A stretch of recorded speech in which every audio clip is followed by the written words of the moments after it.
सर्वांना माझा नमस्कार. आपण आज इथे स्वामी गुरुजींचा सामान्य शिक्षक, सामान्यच पण आदर्श शिक्षक ते आमदार हा जीवन प्रवास जाणून घेण्यासाठी जमलेलो आहोत. सर, जीवन प्रवासाकडे वळण्याआधी म्हणजे सामान्य शिक्षकापासून विधानसभा आमदार या प्रवासाकडे वळण्याआधी आम्हाला तुमचं बालपण आणि तुमचं शालेय शिक्षण, विद्यालयीन शिक्षण याबद्दल जाणून घ्यायला आवडेल. हॅलो. बालपणीचा काळ सुखाचा, आनंदाचा, बालपण देवादेवांनी साखरेचा करावा. बालपण हे आपल्या आयुष्यातल्या आठवणींचा रम्याचा ठेवा असतो. माझं बालपण जरी मी प्रॉपर्टीचा असलो तरी याच शहरामध्ये आपल्या महादेवली परिसरामध्ये गेलं. प्राथमिक शिक्षण आपल्याच भागात, पुन्हा या भागातील नामांकित संस्था भारत शिक्षण संस्थेचं भारत विद्यालय या ठिकाणी माझं 1ली ते 10वीचं शिक्षण झालं. मध्येच 1 वर्ष मी तुरुरीला 5वी नवोदयची तयारी करण्यासाठी गेलो होतो. ते पुन्हा 6वी ते 10वी या शहरामध्ये आपल्या भारत विद्यालय या शाळेमध्ये शिकलो. त्याच्यानंतर 11वी 12वी लातूर SMB मध्ये आणि त्याच्यानंतर D.Ed असा माझा तो शैक्षणिक प्रवास D.Ed पर्यंत. शिक्षण घेत असताना मग ते शालेय असो किंवा विद्यालयीन असो, शिक्षण घेत असताना तुम्हाला काही अडचणी जाणवल्या का? आणि समजा जाणवल्या तर त्याला तुम्ही सामोरे कशा गेलात? मुळात अतिशय सामान्य कुटुंबातून असल्यामुळं शिक्षण घेणं, ते पूर्ण करणं, आपलं ध्येय साधणं यामध्ये अनंत अडचणी होत्याच. पण ज्यावेळी आपल्याकडे एक लक्ष असतं, एक आपल्या कुटुंबाची जबाबदारी असते, त्यावेळेस प्रत्येक अडचणीचा सामना करत जाणं आपलं कर्तव्य असतं. लहानपणी ज्यावेळेस मी शिक्षण घ्यायला सुरू केलं त्यावेळेस मला शिक्षक तर खूप चांगले मिळाले. यांनी मला आयुष्य कसं जगायचं हे शिकवलं. आणि शिक्षक तोच असतो, तो आपल्या जीवनाचा खरा शिल्पकार असतो. परिस्थिती बेताची असल्यामुळं परंतु मला साथ देणारे माझे आजोबा, मी ज्यांचं नाव नेहमीच घेतो, कैलास शिकासाहेब स्वामी गुरुजी, ते शिक्षक होते. त्यांना शिक्षणाचं महत्त्व कळलं होतं. 1987 किंवा 82 पासूनचा काळ ते 92 पर्यंतचा माझा 1ली ते 10वीचा काळ, त्या काळात गुरुजी लोकांना पगार कमी होता. तरी देखील त्यांनी माझ्या शिक्षणामध्ये कुठं खंड पडू दिला नाही. मी देखील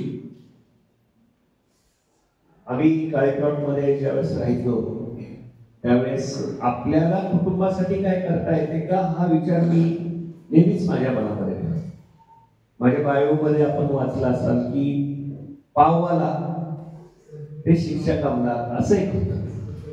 माझ्या मामाचं किराणा दुकान होतं. 3री 4थीला मी दुकानात बसायला सुरुवात केली आणि मामा मला सकाळी पावाचा ट्रे द्यायचे आणि तेवढं गल्लीत विकायला लावायचे.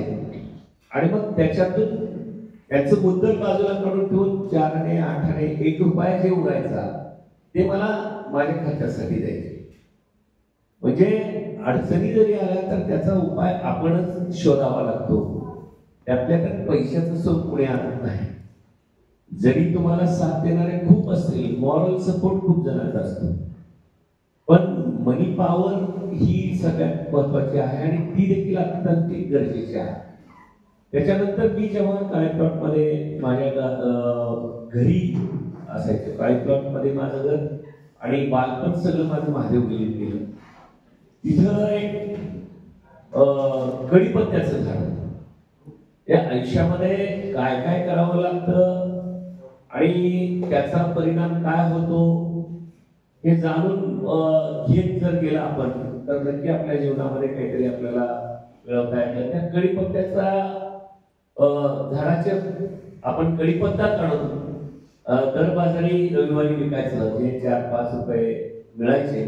त्याच्यामध्ये त्यावेळेस 4-5 रुपये मध्ये एक 200 ज्वारी आणि भाजीपाला सहज यायचा. आणि तेवढ्यामध्ये होऊन जायचं. आई पण तेवढीच कष्टाळू आहे, एक ग्रंथपाल म्हणून त्यांनी इथं काम केलेलं आहे, पण त्या काळी फक्त 10 रुपये पगार महिन्यात दिवसाला त्यांना होता. त्याच्यामुळं बालपणी आलेल्या अडचणीचा सामना मी कसा केला. ज्यावेळेस 10वीच्या नंतर 11वी-12वीचं शिक्षण, लातूरचं शिक्षण, याचा खर्च सगळा माझे मामा आजोबा जमल तसं आई भागवायचे. पण आपणही काहीतरी करावं या उद्देशानं मी काही दिवस 20 रुपये मजुरीवर मधल्या सुट्टीमध्ये, दिवाळी सुट्टी आणि उन्हाळा सुट्टीमध्ये सूर्योदय इलेक्ट्रिकल्स म्हणजे डीपी बनण्याचा एक कारखाना इथं आहे चिंचोळ्याचं, तिथं काम केलं. आणि त्याच्यानंतर डीएडच्या सुट्टीमध्ये टेलिफोनच्या तारा ओढण्याचं आणि तारा उभं करण्याचं काम आपण केलं. सांगायला मला अभिमान वाटला. म्हणजे मी स्वतःच मोठेपण सांगू इच्छित नाही, पण स्वकष्टातून मिळवलेली भाकरी कधी पण खूप गोड लागली.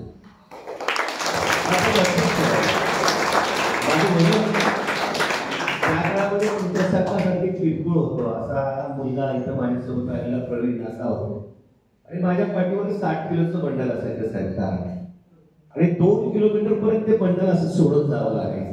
इकडून 2 तारा सोडायच्या आणि इकडून 2 तारा सोडायच्या, पुन्हा ते तारा खांद्यावर घेऊन खांबावर करायचं आणि ते खांबामध्ये गुंतवायचं. आणि पुन्हा द एंडला आम्ही चौघं मिळून ते लाईन 1-1 किलोमीटरची 1 दिवसामध्ये पूर्ण करायचो. आणि दिवसभराची 50 रुपये मजुरी आम्हाला मिळायची. आणि अशा अवस्थेतून थोडीशी गेल्यानं परिस्थितीची जाण नेहमीच राहणार आहे. कष्टाचा सामना करणं हे आपलं कर्तव्य आहे. कष्ट करावे लागतात म्हणून दुःख करत कधीच नसलेलं नाही. प्रत्येक गोष्टीमध्ये एन्जॉय करणं हा एक महत्वाचा गुण माझ्यामध्ये आहे. बालपणीची एक छोटी घटना सांगतो. मी विद्यार्थ्यांसाठी सांगतो, मी अभ्यासासाठी कधी शिक्षा भोगली नाही. अभ्यासामध्ये पहिल्या 3 मध्ये होतो. मी आगाऊपणाबद्दल मात्र भरपूर मार खाल्लेला आहे. अगदी चपराशीनं देखील मला कोंडून मारला. सांगायला वाटत नाही. त्या खुर्च्या असतात तेव्हा लाकडी खुर्च्या असायच्या आणि ते 3 पट्ट्या असायच्या. आणि त्या भारत विद्यालयाच्या ग्राउंडवर मधल्या बाजूला इंग्रजी चिंचांच्या झाडावर साहेब होते आणि त्या पट्ट्या तोडून इंग्रजी चिंचा पाडायचं. आणि सापडलो एका दिवशी, अगदी चपराशी आता जमादार मामा आहे, नेलं वर्गा तरी मार दिले 2-4 हातात. तेवढ्यावरच न बसले नाहीत. डी.आर. राठोड सरांना आणि मानेबाईला सांगितलं. मग पुन्हा ते दुसऱ्या दिवशी मग ते डी.आर. राठोड सरांनी आमच्या दगडू साठे गुरुजीला सांगितलं, क्लास टीचरला, आणि मग त्यांचा मार. थोड्या गावकरांसाठी चौघांचा मार खाल्लेला मी आहे. सर आपण हुशारही होतात आणि खोडकरही होतात असं म्हणावं लागेल. आणि संघर्षही आपण खूप, म्हणजे संघर्षांना खूप अभिमानाने आपण सामोरे जातो. तर यानंतरचा माझा प्रश्न आहे की शिक्षण तर तुम्ही घेतलं संघर्ष करून, शिक्षण घेण्यापासून ते विद्यार्थ्यांना शिकवण्यापर्यंतचा प्रवास आपला कसा होता आणि त्यासाठी प्रेरणा कोण होतं किंवा कुठली गोष्ट होती ज्यामुळे आपल्याला प्रेरणा मिळाली की मी शिक्षक बनलं पाहिजे? कधी पण प्रेरणा ही तुमच्या परिस्थितीतून तुम्हाला, तुम्ही काय आहात. आता इथं समोर बसलेले आमच्या अध्यक्ष असलेले आदरणीय बेटलोडी सर अगदी MSCB मध्ये ते काम करायचे, पण त्यांच्या मनामध्ये समोर परिस्थिती होती की बाबा या क्षेत्रामध्ये आपली मुलं असावी की नसावी, असली तर त्यांचे भवितव्य काय आहे, नसली तर मग दुसरं करिअर काय आहे. माझी प्रेरणा तसं माझे आई वडील आणि आजोबा माझे शिक्षक, माझ्या परिवारामध्ये माझे मामा शिक्षक, मामी शिक्षक. त्याच्यामध्ये एक सेटल लाईफ म्हणजे शिक्षकांचं असतं. खूप मोठ्या अपेक्षा होत्या. 12वी नंतर आपण MBBS करावं, चांगला डॉक्टर व्हावं. माझे मित्र प्रशांत मोरे असतील, किशोर गोडके असतील, ते माझे वर्गमित्र आहेत. त्यांच्याकडे बघितलं की वाटायचं की आपण ते व्हावं. पण परिस्थितीनं मला सांगितलं की बाबा तितका काळ तुम्ही तुमच्या कुटुंब सावरण्यामध्ये वाट पाहू शकता. डीएड सारखा डिप्लोमा आहे, त्यावेळेस डीएड केले की नोकरी फिक्स. आणि मग मी निर्णय घेतला की आपण डीएड करावं. आणि दुसरं एक आपल्या आयुष्यामध्ये असावं विद्यार्थी मित्रांनो, जे काही करता ते मन लावून करा. Do your best. त्यात तुमचं अति उत्कृष्ट देण्याचा प्रयत्न करा. मी तेच केलं, एन्जॉय केलो डीएड. सांगायला तुम्हाला मला वाईट वाटणार नाही की मी डीएड करत असताना भांडून मी प्रत्येक पदक घ्यायचो. तिथं GS म्हणजे जनरल सेक्रेटरी होण्याचा प्रश्न असेल किंवा तिथं ते श्रमसंस्कार शिबिर आणि अध्यापन शिबिर असायचं. तिथं आमचा ग्रुपिंग करून आम्ही HM देखील झालो. ते एन्जॉय करायचं होतं आपल्याला, एक ऍडमिनिस्ट्रेशन समजून घ्यायचं होतं. आणि हे करत असताना कधी कधी संघर्षाची वेळ आली म्हणजे आपल्या लोकांमध्ये, तर मग मात्र मागे सरकारची तयारी आपण नेहमीच असली पाहिजे. कारण ज्यावेळेस तुम्हाला पुढं जे घ्यायची असते त्यावेळेस 2 पावलं मागे घेतलं तर उडी उंच झाली, हे लक्षात घ्यायचं आणि आपण मार्गक्रमण करत राहायचं. डीएड झाल्यानंतर अगदी 3 महिन्यामध्ये मला वाटतं मार्च 1997 ला निकाल लागला. त्याच दिवशी शिक्षक भरतीची जाहिरात निघाली होती. आपल्या जिल्ह्यामध्ये 400च्या आसपास जागा होत्या. 10,000 विद्यार्थ्यांनी फॉर्म भरलेला होता.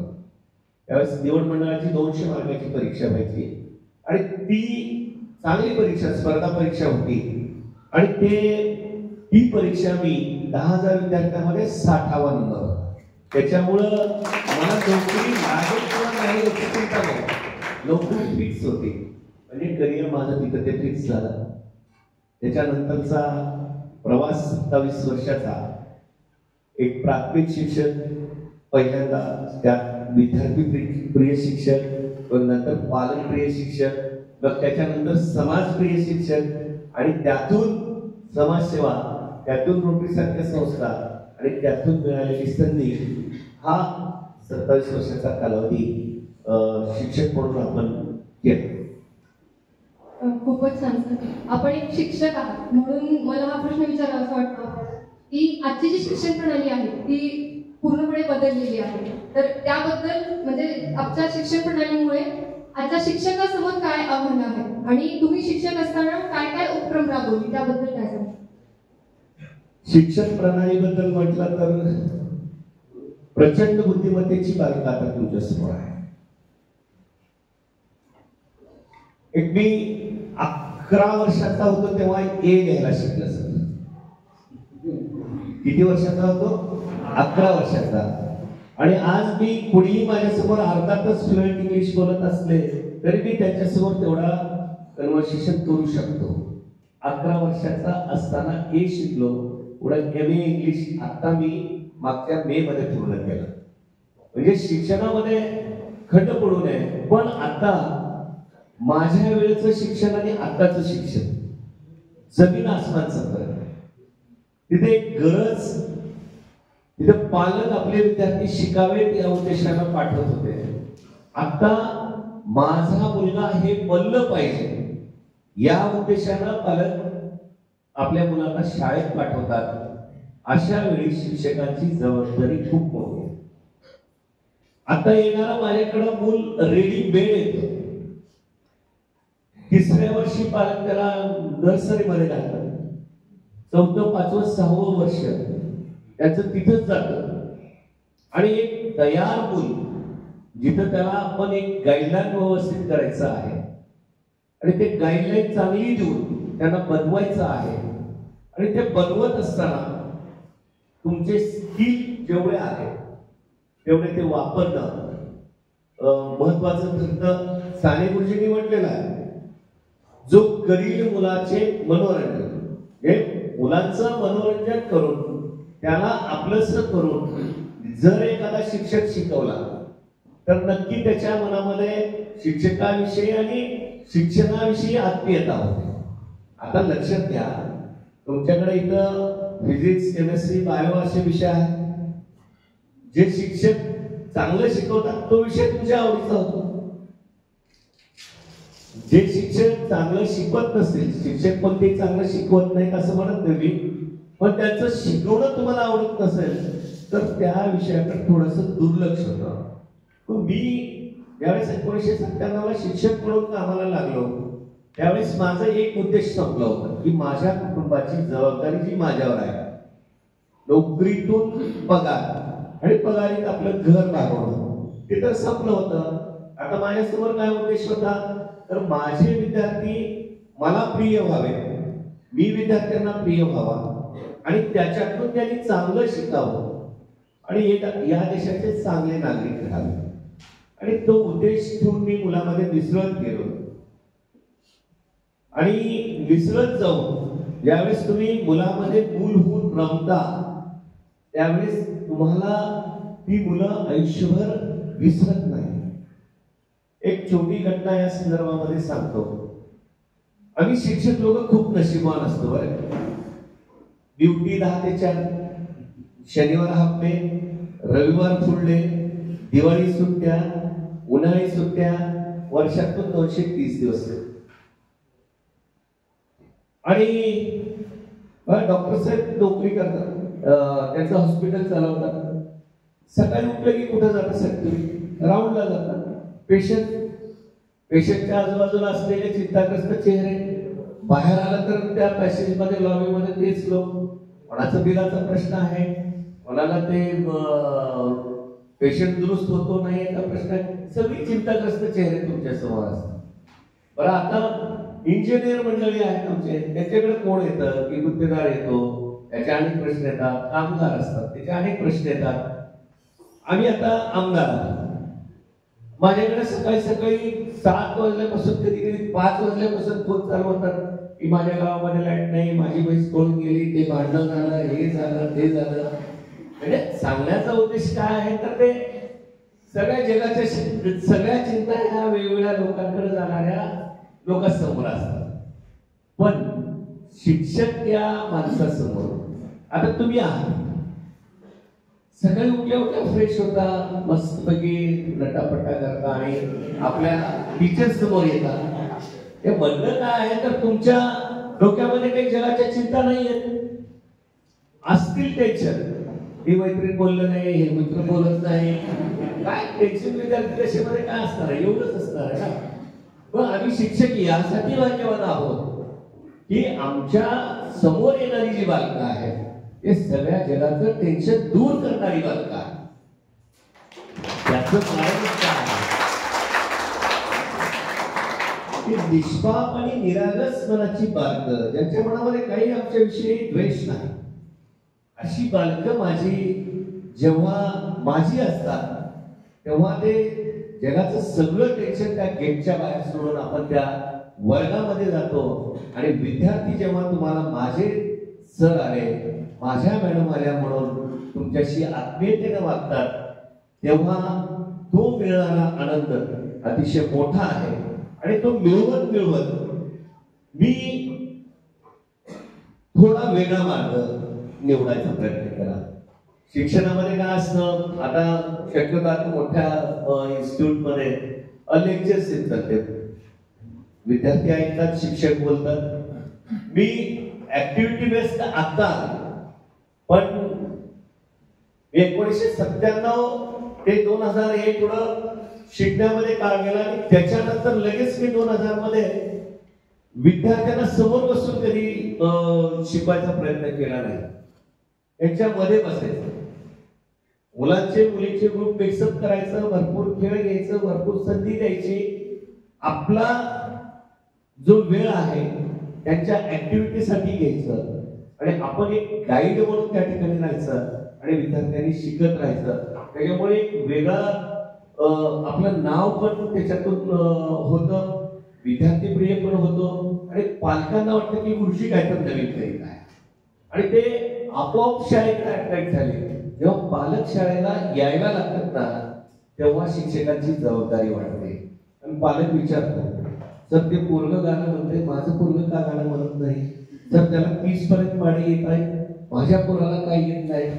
ग्रामीण भागामध्ये विद्यार्थी ज्यावेळेस गावात जाऊन गाणे म्हणायला लागतात, पाढे म्हणायला लागतात, तेव्हा त्या पालकांचा आनंद त्यांना मावत नाही. आलेल्या पाहुण्याला सांगता ह्याला 30 पर्यंत पाणी येते, आलेल्या पाहुण्याला सांगता हे जॉनी जॉनी म्हणतंय.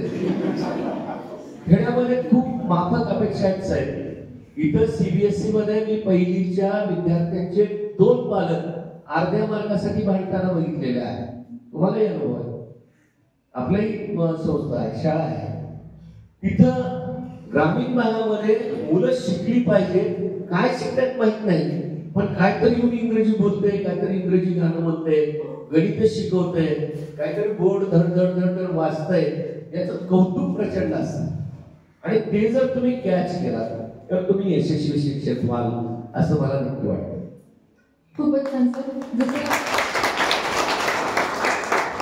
आपण म्हणालात की बाकी सगळ्यांना चिंता दिलेल्या आहेत आणि आपण शिक्षक आहोत, आपण चिंताग्रस्त आहोत, चिंता मुक्त आहोत. तर त्या गोष्टीला मी पण ऍग्री करते. जेव्हा आम्ही पण क्लासमध्ये जातो आणि विद्यार्थ्यांचे चेहरे बघतो तेव्हा आम्हाला सुद्धा फ्रेश वाटतं. सो ते टेन्शन आहे डोक्यामध्ये.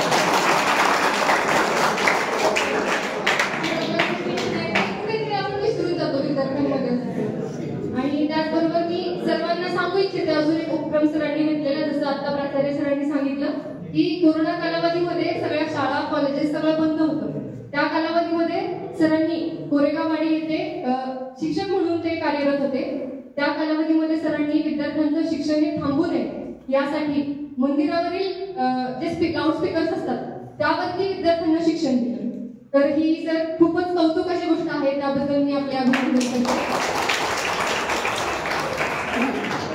त्याबद्दल प्रश्न विचारण्यापूर्वी काही सांगू इच्छितो. इच्छा तिथे मार्ग. अ विल फाइंड अ वे. एक पहिला विल आहे तुमची इच्छा, दुसरा विल म्हणजे तिचं भविष्य काही होती. अ विल फाइंड अ वे. इच्छा तिथे मार्ग. साधी मुंगी तुमच्या समोर असते, ती सतत कामात असते बघा. कधी थांबलेली झोपलेली कोणी पाहिलेला असेल तर मला त्याचं शूट करून दाखवावं आणि सांगावं सर थांबलेली मुंगी पाहिली, झोपलेली मुंगी पाहिली. सतत वळवळ करत असते. तसा स्वभाव माणसाचा असतो. उगाच वळवळ करू नये. त्या वळवळबद्दल एक छोटी गोष्ट सांगतो. सर मी भारत विद्यालयामध्ये इयत्ता 10वी मध्ये होतो. आठवणी खूप आहे आणि सगळ्यात गुटका होता आणि पहिल्या 3 मध्ये होतो. दुसराच नंबर होता. तसं नियमानं बघितलं तर माझं त्या टेबलवर पहिला किंवा दुसरा नंबर यायला पाहिजे होता. पण डॉक्टर विजय पाटील यांचा एक पुतण्या होता, धनु म्हणून माझा मित्र आहे, धनंजय पाटील. सध्या तो नाही, तो स्वर्गवासी आहे, पण तो पुढं बसायचा आणि त्याला साप म्हणून एक असाच एक मोठा पोरगा त्याच्या समोर बसायचा आणि तिथं दगडी भिंती आहे. दगडी भिंती असताना तिथे एका दिवशी त्या काळ्या मुंग्या जमल्या आणि मला त्या दोघांची चीड होतीच. मी पहिला दुसरा मध्ये आहे, मी सगळ्यात मोठा आहे, उंचीप्रमाणे पण बसा म्हणायचं. आता ते थोडं दांडगाव करून पुढे बसायचे. मला काय करावं असं मला नेहमी द्यायचं आणि आगाव तर होतं. तुम्हाला सांगितलं त्या मुंग्या भिंती भरून असतात काळ्या मुंग्या, चावत नाही. अनामत दोन्ही हात त्या मुंग्यांमध्ये ठेवला, हातावर मुंग्या सगळ्या आणि त्या टेबलवर थोडं त्याच्या शर्टला हात लावून असं ठेवलं. सगळ्या मुंग्या गेल्या. त्यांचा डान्स चालू झाला असता ते. आणि पुन्हा डी.आर. राठोड सर हे आमचे दगडू साठे गुरुजी, मग त्या दोघांना तर उठवलंच. असं काय की इथं खूप मुंग्या आहेत आणि पाठीत गेल्यावर आम्ही बाहेर वाचलो. मागे बसलेला योगेश नावाचा एक मला पाण्यात बघणारा तो होता आणि पहिलं दुसरं तिथे काय काय करावं असं त्याला उठून लगेच सांगितलं. ते प्रवीणानं त्याच्या अंगावर मुंग्या सोडल्या. पुन्हा मग आमची साहेबांनी पण म्हणजे क्लास टीचर होते, त्यांनी पण मार दिला आणि मग अशा आगाऊपणा केल्यानंतर अशा त्या शैक्षणिक संकुलामध्ये पुन्हा मुख्याध्यापकाच्या समोर जाऊन उभं राहायचं.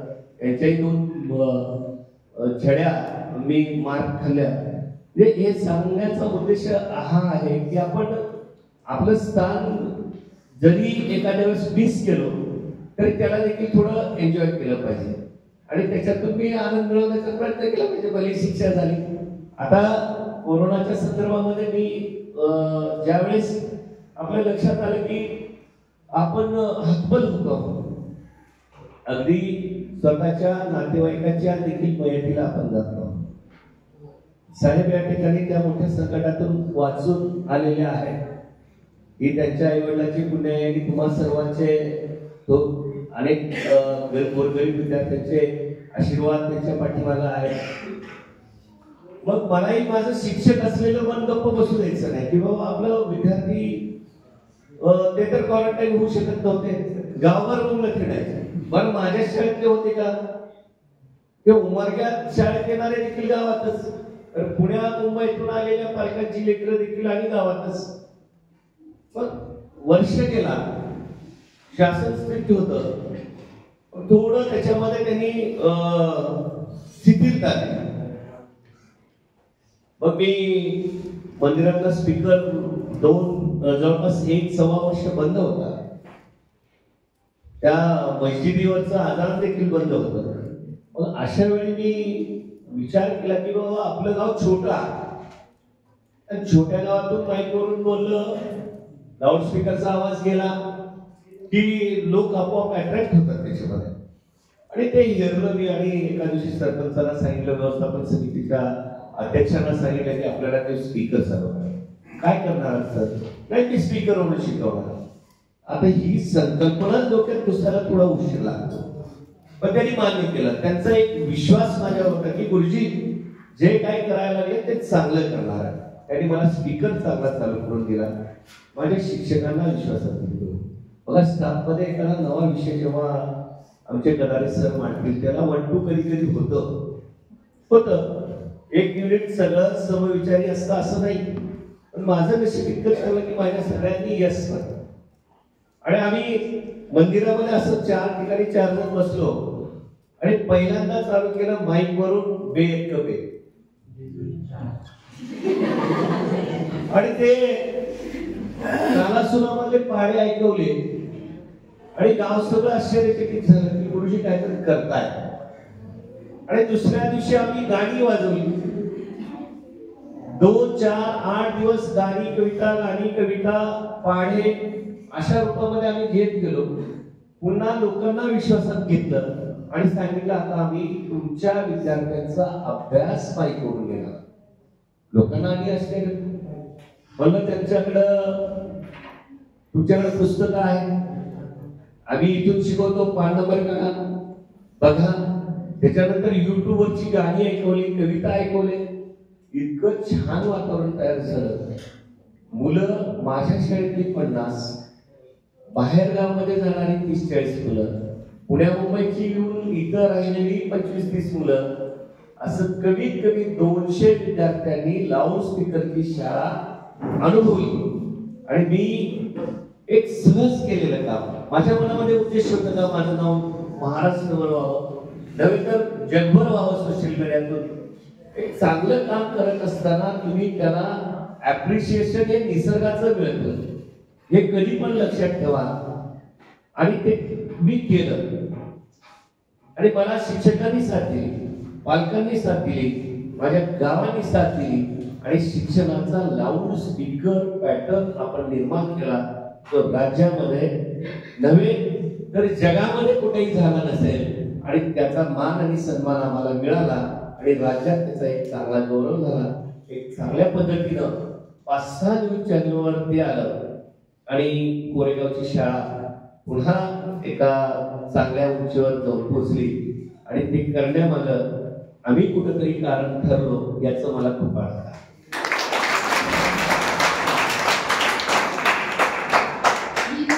कोरेगावसाठीच नाही तर उमरगा तालुक्यासाठी आणि संपूर्ण महाराष्ट्रासाठी अभिमानाची आणि कौतुकाची गोष्ट आहे.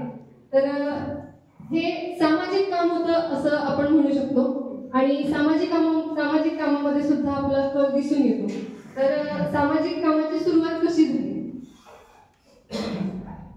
बघा, जेव्हा तुम्ही नोकरी आणि तुमचं आयुष्य असं चाकोरीबद्ध जगता तेव्हा एक लिमिट आहे.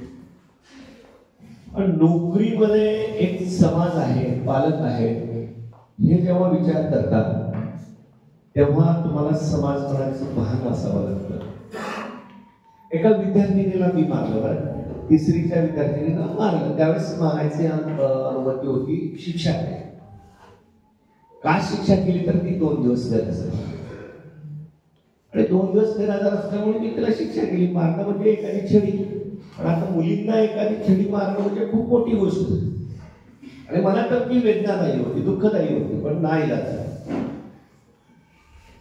त्या मुलीने काय म्हटले नाही, पण तिच्या शेजारच्या छोट्या मुलीने म्हटले की सर तिची आई 2 दिवस घरी म्हणून ती लेकरू आले, पुन्हा मला कुटुंबापर्यंत जावं लागलं. मला पती पत्नीचं भांडण झाल्यामुळं मुलीसह आई निघून गेली. मला तिथं माझं शिक्षक मन एक गप्प बसू देत नव्हतं की बाबा या कुटुंबात काय असं. तिथं मी विचार करायला लागलो, धाडस केलं त्या दोघांना समोर बसवायचं आणि सांगितलं की बाबा की तुमच्या दोघांच्या तक्रारीमध्ये लेकराचं नुकसान होतं, हुशार लेकरं, आणि त्यांना ते पटलं आणि ते चांगल्या पद्धतीचं काउन्सिलिंग आपण करू शकलो आणि त्यांना एकत्र ठेवलो. इथून सामाजिक कामाची सुरुवात झाली. आणि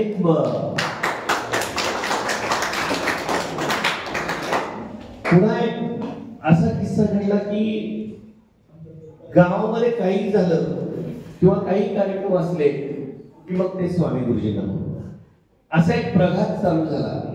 एखादं सांस्कृतिक कार्यक्रम असेल, एखादा सत्कार असेल, एखादे पाहुणे बाहेरचे येत असतील किंवा कोणी मयत झालेले असतील, तर त्या प्रत्येक गोष्टीमध्ये आपली गरज तिथं भासायला लागली आणि तिथं आपण समाजात मिसळत गेलो. आणि हे फक्त गावापुरतं नाही झालं, तर हे उमरग्यातही असं होत गेलं की हा व्यक्ती आपल्या कामाला येतो किंवा आपलं काम भागवतो असं माहिती झाल्यानंतर अनेक लोक येत गेले आणि आपण थोडं थोडं समाजाकडे वळत गेलो. अनेक सामाजिक संघटना आहेत, त्या सामाजिक संघटनांमध्ये जुळत गेलो. तर शिक्षक म्हणून त्या संघटनांमध्ये पण होतो. बाहेर नोकरीसारख्या सामाजिक संघटना, त्यांना समाजातल्या गरजा माहित आहेत अशा संघटनांबरोबर काम केलं. आणि ते काम करत असताना पुन्हा एक दुसरी गोष्ट सांगतो की तुम्ही कळाले सर इथं नोकरी करताय, तर इथून बाहेर गेल्यानंतर तुमचं एक वैयक्तिक आयुष्य आहे. इथलं टेन्शन जर तुम्ही बाहेर गेला तर तुम्ही एक चांगला नागरिक होऊ शकत नाही. परत समाजाचं किंवा बाहेरचं टेन्शन जर शाळेत आलं तर तुम्ही चांगला शिक्षक होऊ शकत नाही. या 2 गोष्टी कधी मिक्सअप होऊ देऊ नका. तुम्ही तुमच्या क्षेत्रामध्ये जे काम करताय ते काम तुमचं कर्तव्य समजून करा आणि तुम्ही कुटुंब आणि समाज यासाठी जे वेळ देत आहे ते पण एक वेगळं कर्तव्य म्हणून करा. त्यावेळेस तुम्ही यशस्वी बनता. एक समाजाचं ऋण आपल्यावर असतं, कारण समाज आपल्याला सांभाळतो. आई वडील तुम्ही लहान असेपर्यंत सांभाळतात, पण त्याच्यानंतर समाजाचा भाग सुरू होतो. मला सांगा, 6वीत येणारा मुल ग्रामीण भागात बेधास्त शिवाय कोण शिकवतो? आई वडील शिकवतो का? समाज शिकवतो ना. कोणाचं तर ऐकता आणि ते शिकतं. काही लेकरं मस्तपैकी भजनातली गाणं म्हणतात, ते कोण शिकवतं? समाजातून शिकवतं. आणि हे सगळ्याची जाणीव ठेवत ठेवत जर तुम्ही त्याच्यात इंटरेस्ट घेत गेला तर नक्की तुमच्याकडे लोक येतात, तुम्हाला त्यांचे काही प्रश्न सांगतात. तुम्ही जर सहज सोडवणूक केला तर मग पुन्हा त्याच्यापेक्षा जास्त लोक येतात. डॉक्टर मंडळी माझी सगळीच ओळखीची आहे. कधी वेळोवेळी साहेबांना फोन करावा लागतो, सर ते आमचं कोरेगावचा एक विद्यार्थी आहे, त्याची वडील आजारी आहे, 100-500 रुपये तुम्ही जर सूट दिला तर चांगलं होईल. साहेबांनी माझ्या म्हणण्याला मान देऊन 100 रुपयाची जरी सूट दिली तर त्यांना ते मोठेपणा वाटतो आणि ते गावभर सांगत फिरतात की गुरुजीमुळे माझे 100 रुपये कमी झाले. ते तिथं पुन्हा समाजसेवा चालू झाली. असं ही समाजसेवेचा प्रवास तो आमदारकीच्या लेवलपर्यंत येऊन कधी पोहोचला हे सगळं स्वप्नवत आहे. गावांमध्ये किंवा उमरग्यामध्ये कुठे अडचण असेल तर स्वामी गुरुजींना लोक आठवतात. म्हणजे गरजू लोकांच्या मदतीला धावून जाणारे स्वामी गुरुजी असं सरांची ओळख आहे. तर सामाजिक कार्य करत असताना रोटरी क्लबच्या माध्यमातून आपण काय काम केलं किंवा मग तेव्हा अनुभव काय होते आपण? 1905 रोटरी स्थापनेचं वर्ष आहे. 5 वेगवेगळ्या क्षेत्रातल्या मित्रांनी एकत्रित येऊन त्यांचा व्यवसाय सांभाळून समाजाच्या गरजा पूर्ण करण्यासाठी एक स्वयंसेवी संस्था स्थापन केली, ज्याचं चिन्ह चक्र आहे. चक्र म्हणजे काय? चक्कर नाही, चक्र जे सतत फिरत आहे आणि ते फिरण्याने गती निर्माण होते, त्या गतीमुळे ऊर्जा आहे. रोटरी बद्दल माझ्या मनामध्ये नेहमीच आकर्षण आहे.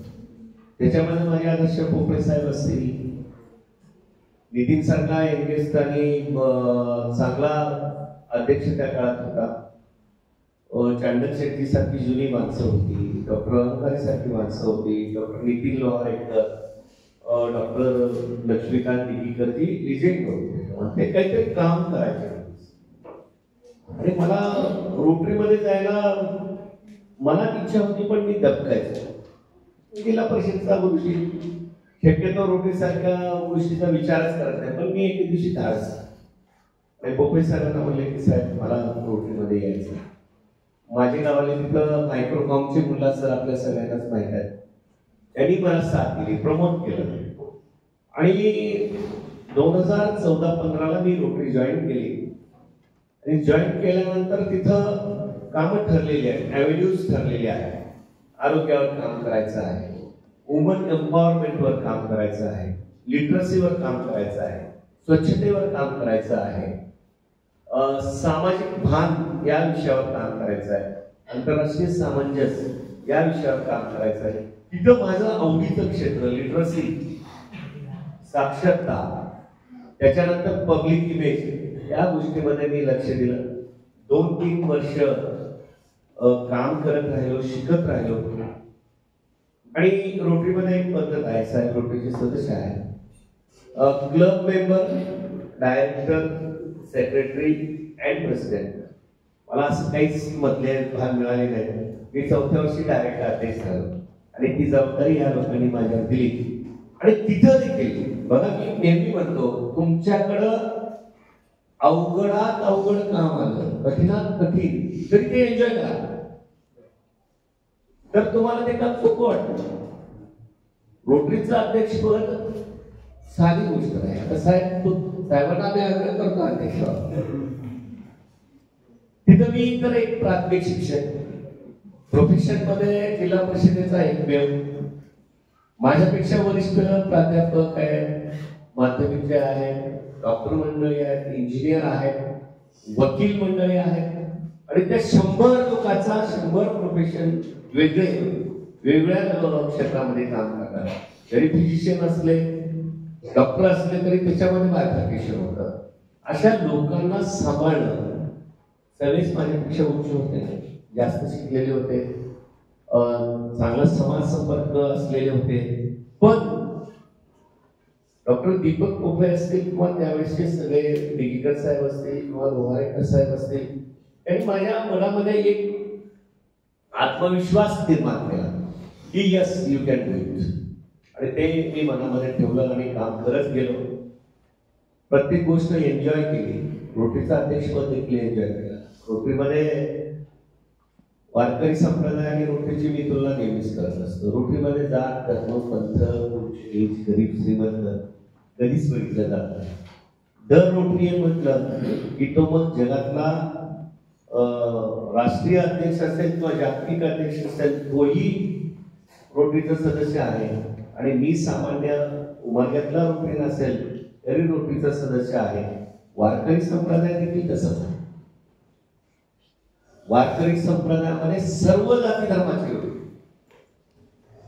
तिथं तो वारकरी समोर असलेला वय बघत नाही, एकमेकांच्या पाया पडतात, जात बघत नाही, धर्म बघत नाही, पंथ बघत नाही, श्रीमंती बघत नाही, ते एकमेकांना सन्मान देतात. हेच रोटरीमध्ये आहे. हे हेरलं.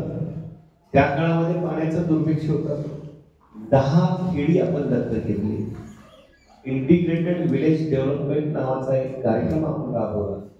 त्या खेड्यांमध्ये आपण जलसंधारणाची कामं केली. म्हणजे काम करत जात मला संधी आपोआप मिळते. मी शिक्षक होतो, पण माझ्यामधला समाज पण मला गप्प बसू देत नव्हतं. त्या गावातली लोक माझ्यापर्यंत आली आणि आपण तिथं तेही वर्ष गाजवलं नाही, वाजवायला पण शिकलं पाहिजे. आणि एक चांगला उपक्रम आपण घेतला की त्या काळामध्ये हे करत करत एन्जॉयमेंट एक रोटरीमध्ये असतं, ते किंबहुना समाजालाही शिकावं. बाकीच्यांनाही शिकावं.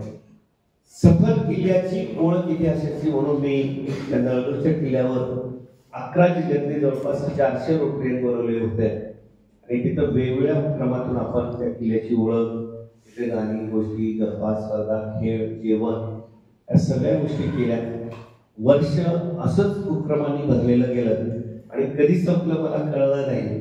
एक चांगला अध्यक्ष म्हणून आपण तिथं आपला एक ठसा उमटवलो आणि त्याचाच कुठेतरी परिणाम आमच्या या आमदारकीच्या यशामध्ये आपल्याला दिसून येईल. सामाजिक कार्यातून आपण काय कमवलं तर माणसं कमवली आणि त्याच माणसांनी आज तुम्हाला आमदार म्हणून निवडलं. त्याबद्दल सर तुमचे खूप खूप अभिनंदन. आपण सामाजिक कार्यांमधून बरंच काही शिकलं. त्याच्यामध्ये निवेदक हा एक मुद्दा आहे. आपण एक उत्तम निवेदक आहातच. सगळ्यांनी ऐकलंही असेल, काही जणांनी बघितलं पण असेल. त्याचबरोबर निवेदकामध्ये व्याख्यान असतील, सूत्रसंचालन असेल. तर निवेदन सोडून आपले अजून काय छंद आहे? मुळात आता निवेदनाची सुरुवात गंमतशीर आहे. 6वी वर्गामध्ये होतो आणि मला वाटतं लोकमान्य टिळकांविषयीची भाषण स्पर्धा होती.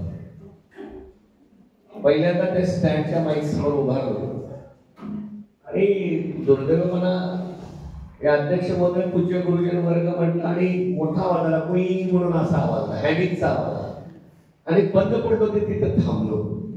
मला पुढं काही सुचलंच नाही. तिथं ते मी थांबवलो आणि त्याच्यानंतर डीएड सेकंड इयर मध्ये मी तुम्हाला सांगितले की मी मुख्याध्यापक त्यावेळेस त्या श्रमसंस्कार शिबिराचा होतो. प्रत्येक गोष्टीसाठी मी पुढं असावं ही एक माझ्या मनामध्ये असायचं आणि मी त्यावेळेस अँकरिंगला सुरुवात केली.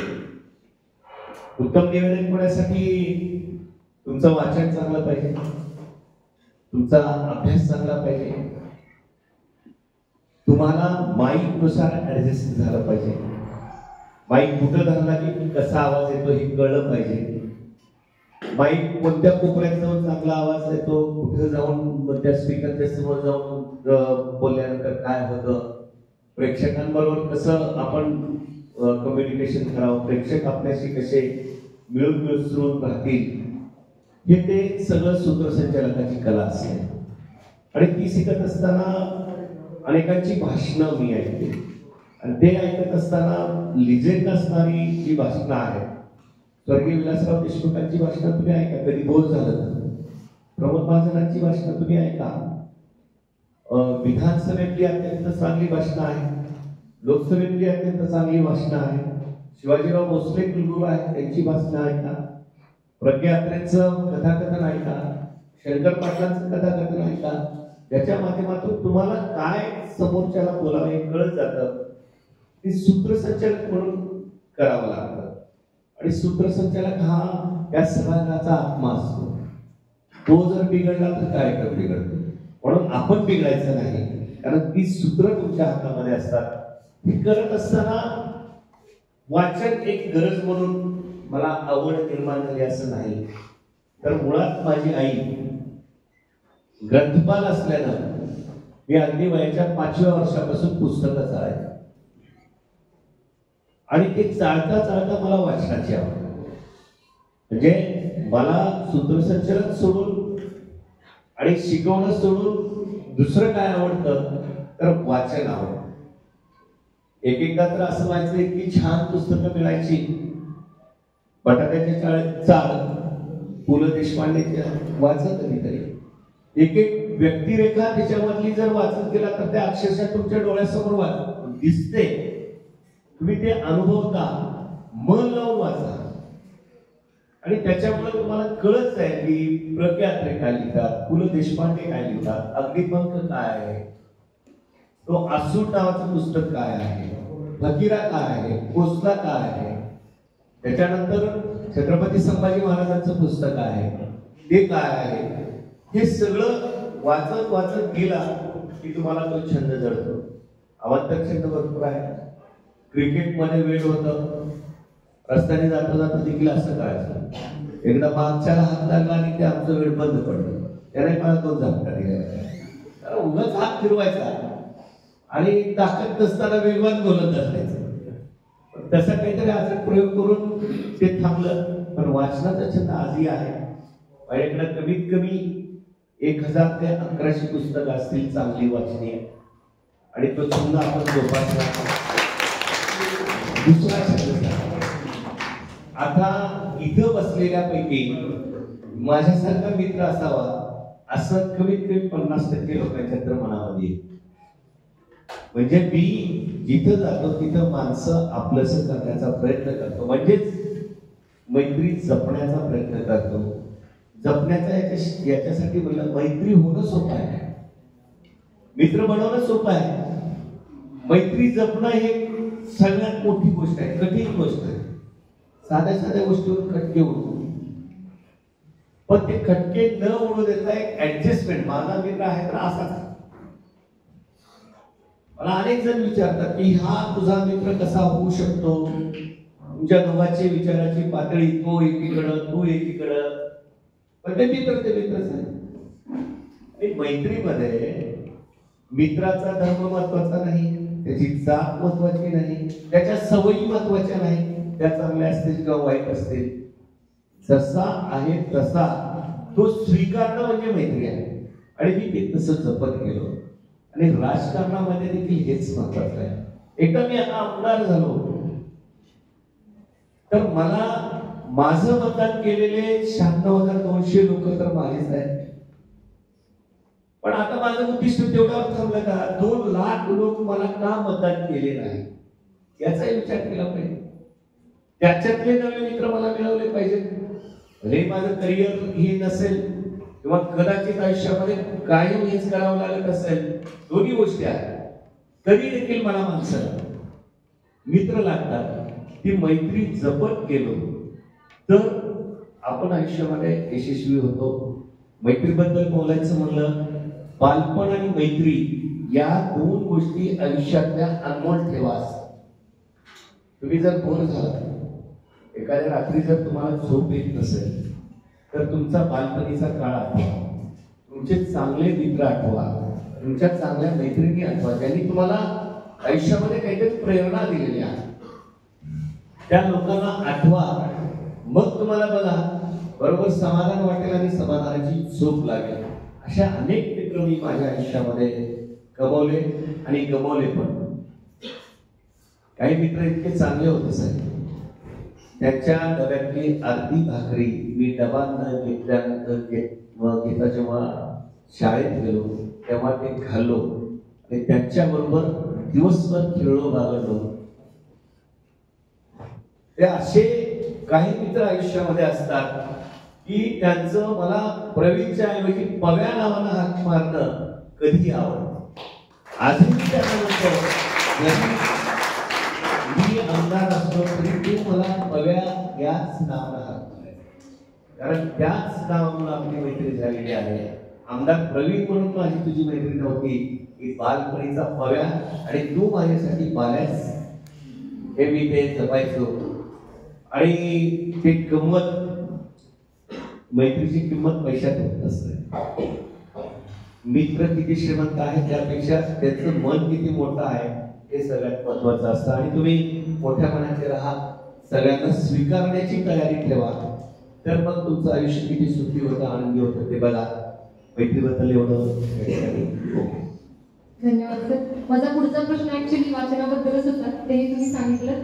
मी तुम्हाला सांगू इच्छिते की आपण 1 जानेवारी ते 15 जानेवारी या कालावधीमध्ये वाचन संकल्प महाराष्ट्राचा या उपक्रमाअंतर्गत वाचन पंधरवडा साजरा करत आहोत. आणि त्यामध्ये आपण वेगवेगळे उपक्रम सुद्धा राबवत आहोत. तर माझा पुढचा प्रश्न आहे सर की आता शिक्षक पर्यंत झालं की शिक्षक म्हणून किंवा बालपण महाविद्यालयीन शिक्षण हे तुमचा प्रवास कसा होता. आता मेन मुद्दा आहे सामान्य शिक्षक ते विधानसभा आमदार. तर आमदार होण्याची किंवा राजकारणामध्ये यायची तुमची इच्छा होती हे आम्ही ऐकलंय. 2019च्या विधानसभेमध्ये तुम्ही मतदार म्हणून उभारणार होतात, पण ते नाही झालं. इच्छाशक्ती होती, मार्ग दिसत नव्हता तरी पण तुम्ही मार्गक्रमण केलं, वाटचाल केली, तर त्याबद्दल काय सांगाल? म्हणजे राजकारणामध्ये येण्याचा निर्णय कसा घेतला आणि त्यावरती तुमच्या कुटुंबाची प्रतिक्रिया काय? सामान्य शिक्षक, रोटरीमध्ये काम करतो, समाजात मिसळतो, विद्यार्थ्यांमध्ये रमतो, इथेपर्यंत सगळं काही चांगलं होतं. 2009ला उमरगाव लोहारा मतदारसंघ आरक्षित आणि मग त्यातल्या त्यात बरा म्हणून माझं काही वेळा नाव पुढं मागं इकडं बसलेलं आणि डोक्यात काही नव्हतं. पुन्हा वाटायला लागलं रोटरीचा अध्यक्ष झाल्यानंतर आपण बऱ्यापैकी तालुक्यामध्ये इकडं तिकडं फिरलोय, नाव कमवलंय, तर आपण तो विचार करावा राजकारणामध्ये. मला अनेकांनी म्हटलं की कुटुंबातल्या सदस्यांना राजकीय काय पक्षाचे तुम्ही प्रतिनिधी करा, संघटन करा, असं करा, किंवा ते जिल्हा परिषद विचार करा किंवा नगर पालिका विचार करा. आणि डोक्यात एकच होतं, झालं तर आमदार नाही तर गोष्टी.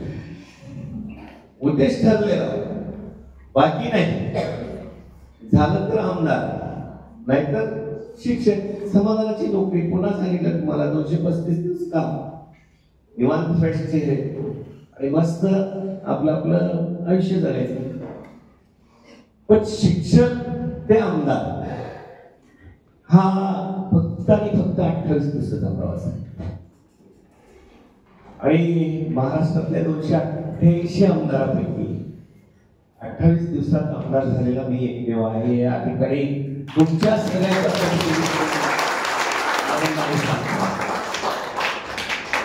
पवार माझ्यासोबत आहे. पवारला देखील माहित नव्हतं की हे आमदारकीची उमेदवारी होऊ शकतात. जेव्हा त्यांच्या गावामध्ये गेलो की हा हे आहेत स्वामी गुरुजी, हे लोकांना ऐकून होते की बाबा हे कुठेतरी इच्छुक आहेत वगैरे वगैरे वगैरे, पण योग्य संधी मिळत नव्हती. मोका देखील चौका जे म्हणतो ते आहे, संधीची वाट पाहतो. कधी कधी लोकांचं आयुष्य त्याच्यामध्ये निघून जातं. अनेकांनी मला म्हटलं मी त्याबाबत खूप लकी आहे, खरंच लकी आहे. अरे ह्या लकी असण्यामागे मी एकटाच आहे असं नाही. माझ्या आईवडिलांचे संस्कार माझ्यावर आहेत, माझ्या गुरुजींचे संस्कार माझ्यावर आहेत. समाजामध्ये आपण जे काही केलो त्याची पावती, आपल्या चांगुलपणाची पावती माझ्या पाठीशी आहे. आणि ज्यावेळेस 2024च्या निवडणुकीची चर्चा झाली, सुरू झाली, मला वाटतं आज 3 महिन्यापूर्वी मी कोरेगावच्या शाळेमध्ये शिक्षक म्हणून काम करत. मला एके दिवशी फोन आला की शिवसेनेच्या उमेदवारांची मुलाखत आहे, तुम्ही जाता. विचार तर होताच, लढवायचं निवडणूक, संधी मिळते आहे, त्याला बघूया. 40 उमेदवार होते आणि सगळ्यात सामान्य मी त्या ठिकाणी. समोर नेते बसलेले होते, काही पत्रकार होते, काही त्याच्यातली लिजेंड मंडळी होती. त्यांनी मला विचारलं की तुम्ही प्राथमिक शिक्षक आहात, तुमचं प्लॅनिंग काय? मी सांगितलं माझं प्लॅनिंग असं आहे, मी रोटरीमध्ये इतकं काम केलेलं आहे, शिक्षक म्हणून इतक्या ओळखी आहेत आणि मग त्याच्या माध्यमातून मी इतकी माणसं जमवू शकतो आणि विजयाप्रत जाऊ शकतो, एक आत्मविश्वास आहे. आणि मग ती प्रक्रिया झाल्यानंतर पुन्हा या भागाच्या आदरणीय खासदार आपल्या सर्वांचे आवडते ओमराजे निंबाळकर यांची माझी भेट 1 तासभर झाली. आणि माझं आमदारकीचं प्लॅनिंग मी त्याला सांगितलं, मी कसा आमदार होऊ शकतो. हे कोणाशी चर्चा करून नव्हतं, माझ्या डोक्यात काय आहे ते मी त्याच्यासमोर बोलत गेलो, त्यांना पटत गेलं. आणि पक्षप्रमुख आदरणीय उद्धव साहेब यांनी मला मुंबईला न जाता आमदारकीचं तिकीट दिलं. आमदारकीचं तिकीट मिळवण्यासाठी मुंबईला महिने राहू. आता असं आमदारकीला पैसे लागतात का असा एक डोक्यात विषय होता. आणि लोकांचे जेव्हा मी विधानसभेमध्ये खर्च ऐकले साहेब की मी 100 कोटी खर्च केलं, मी 50 कोटी खर्च केलं, माझ्याकडे 1 रुपया देखील त्यावेळेस असा काही नव्हतं, पैशाचं प्लॅनिंग नव्हतं. माझ्याकडे लाख रुपये नसतील तर लाख मुलाची माणसं होती हे मात्र करा. माझ्याकडे पैसा नाही, लाख मुलाची माणसं आहे ते त्यांना पडतं. आणि उद्धव साहेबांनी आपल्यावर विश्वास, एक सामान्य शिक्षक आमदार होऊ शकतो हे त्यांनी जाणलं, त्यांनी मला तिकीट दिलं आणि एक शिक्षक आमदार तुमच्या समोर आता बोलतो आहे. उद्धव साहेबांची एक आठवण तुम्हाला सांगतो. 8 नोव्हेंबरचा दिवस लोहाऱ्यामध्ये उद्धव साहेबांची सभा. राजकारणातलं एक लिजेंड व्यक्तिमत्व वदनीय बाळासाहेब ठाकरे यांचे सुपुत्र, राज्याची सत्ता 2.5 वर्ष कोरोना काळामध्ये खंबीरपणे WHO न त्यांचं कौतुक केलं होतं कार्यपद्धतीचं कोरोनामधलं. अशा व्यक्तीची भेट म्हणजे माझ्यासाठी अविस्मरणीय होती. वयानं ज्येष्ठ आहे, त्यांचं दर्शन घेतलं आणि त्यांना नमस्कार केला तेव्हा त्यांनी माझ्या हातातलं हे रुद्राक्ष आणि त्यांच्याही हातामध्ये आहे. मला अनेक जण म्हणतात तुम्ही बाळासाहेबांची स्टाईल मारता. स्टाईल मारण्यामध्ये पण अभिमान असला पाहिजे ना. पण ही माझी स्टाईल नव्हती, प्रामाणिकपणे सांगतो माझी स्टाईल नव्हती. हे मला डॉक्टर पोपट साहेबांनी घातलेलं आहे. ज्या दिवशी फॉर्म भरला त्या दिवशी आशीर्वाद म्हणून घातलेला आहे, याच्यामध्ये श्रद्धा आहे. उद्धव साहेबांनी म्हटलं की हे हात असं, माझी या पोजमध्ये फोटो आहे आणि उद्धव साहेबांच्या हातात देखील हे आहे. त्यांनी म्हणलं हे तुला आयुष्यभर साथ देईल, या आयुष्यभर तुला जगण्याची उर्मी देईल. आणि ते साहेबांचे शब्द माझ्या लक्षात आहे. साहेबांनी तिथं दुसरी गोष्ट म्हणली की तू मुंबईला आला नाहीस. तिकीट मागण्यासाठी सगळे गेले होते, करोडपती गेले होते, अब्जपती गेले होते, पण मी त्या लायकीचा मला स्वतःला समजत नव्हतं म्हणून गेलो नव्हतो. आपल्याकडे पैसा नव्हता, गेलो नाही. पण त्यांनी तिकीट दिलं आणि पुन्हा ते म्हटले की जिंकणार का. मी म्हणले जिंकणार. त्यावेळेस साहेबांनी माझ्या हातामध्ये हात दिला आणि ती ताकद मला दिली, ऊर्जा दिली. आणि त्या ऊर्जेचं फलित म्हणजे मी या भागाचा आमदार होऊ शकलो. प्रेरणा तुमच्या पाठीमागे पाहिजे, तुमच्या पाठीमागे आई वडिलांचे आशीर्वाद पाहिजे, गुरुचा आशीर्वाद पाहिजे, जनतेचे आशीर्वाद पाहिजे आणि तुमच्याबद्दल एक सदिच्छा लोकांच्या मनामध्ये पाहिजे. तर तुम्ही काही होऊ शकता. हे मी माझं उदाहरण या ठिकाणी सांगतो. पण शिवसेनेत पक्ष संघटन, कोणाला शिवसेना आवडत असेल किंवा कोणाला आवडत नसेल ही गोष्ट वेगळी आहे. मला आवडते म्हणून मी संघटन मध्ये गेलो आणि मी तिथं आमदार झालो. पण शिवसेनेमध्ये अतिशय सामान्य माणसं लोकसभेच्या सभापती पदावर गेलेले आहेत आणि मीही सामान्य होतो. मी तिथं महाराष्ट्राच्या सर्वोच्च सत्तामध्ये शिवसेनेमुळे जाऊ शकलो. त्याच्या पाठीमागे हे सगळं आहे. हे सगळं करत असताना लोक मला म्हणायचे की तुला भीती वाटत नाही का. 10.5 वर्षाची नोकरी आहे, राजीनामा दिलेला आहे, पडलास तर काय, पडलास तर बी प्लॅन तुमचा तयार असला पाहिजे. एखादी गोष्ट सक्सेस होतोच असं नाही. आपलं सुदैव तुमच्या सगळ्यांच्या सदिच्छा आशीर्वादामुळे आमदार झालो. नाही झालो तर प्रशांत मोरे साहेबांनी मला फोन केला. साहेब अरे प्रवीण तू असं कसं कर. मी 2-3 रात्र झोपलो नाही. जे माझ्या पडण्याची आणि पडल्यानंतरची भीती लोकांच्या मनामध्ये होती की हा एक सामान्य कुटुंबातला युवक आहे, समोर बलाढ्य शक्ती आहे, जर याचं काही बरं वाईट झालं तर. माझा बी प्लॅन तयार होता,